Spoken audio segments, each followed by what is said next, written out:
अगर आप अपनी प्रॉपर्टी को किराए पर देते हैं तब आपको ये टैक्स अदा करना पड़ेगा। या कोई ऐसी सिचुएशन है कि जिसके ऊपर ये टैक्स अदा ना करना, हालिया बजट पास होने के बाद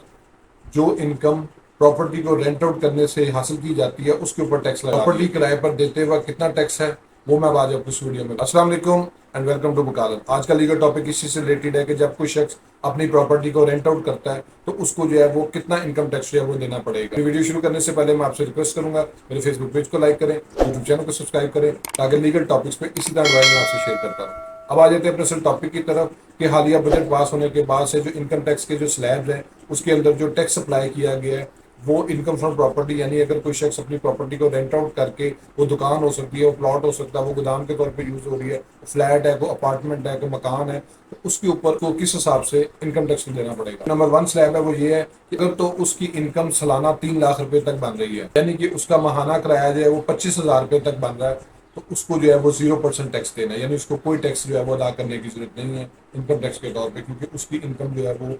बीटीएल समझी जाएगी, बिलो टैक्स लिमिट समझी जाएगी। इसी तरह अगर उसका जो किराया वो 3 लाख से ज्यादा है लेकिन 6 लाख रुपए तक है, 6 लाख से ज्यादा नहीं है, तो 5% ऑफ द टैक्स जो कि 3 लाख से एक्सीड कर रहा है, मिसाल के तौर पर उसका 6 लाख ही रेंट है, यानी उसका 3 लाख रुपया जो है वो इसमें जो है वो एक्सीड कर रहा है 3 लाख से, तो उसको सिर्फ 3 लाख के ऊपर 5% टैक्स जो है वो देना, यानी कि 15,000 रुपये जो है उसको टैक्स देना पड़ेगा। ये जो टैक्स है ये एडवांस टैक्स होता है और इसको जो है वो अगर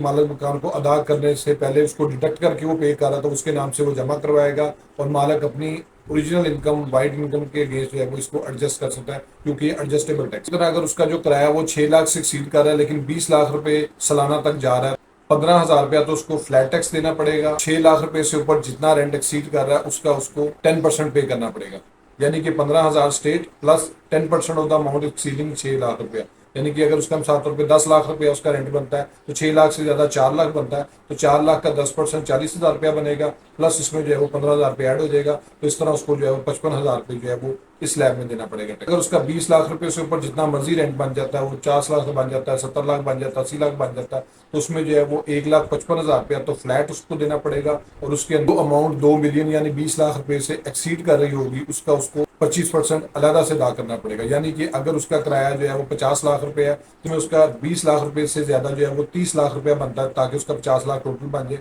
तो 30 लाख रुपए के ऊपर उसको 25% जो है वो टैक्स अदा करना पड़ेगा, और उसके साथ जो है वो 1,55,000 रुपये जो है वो ऐड हो जाएगा, तो फिर उसको जो है वो टोटल टैक्स अमाउंट जो है वो देखने मिलेगा। उन्होंने जो है वो एक और कंडीशन ऐड कर दी है कि अगर जो मालिक है वो तो इन तमाम परसेंटेज को 100% के तौर पे जो है वो कंसिडर किया जाएगा और उसके हिसाब से जो है वो इसमें टैक्स लेवी किया जाएगा, और अगर जो टेनेंट है, जो किराएदार है, वो उसका टैक्स काटना चाहे तो वो 100% परसेंटेज के हिसाब से जो है उसका टैक्स डिडक्ट कर सकता है। और आपको ये वीडियो पसंद आई होगी, मेरे फेसबुक पेज को लाइक करें, यूट्यूब चैनल को सब्सक्राइब करें ताकि लीगल टॉपिक्स पे इसी तरह मैं एडवाइस आपसे शेयर करता हूँ। Thank you for watching.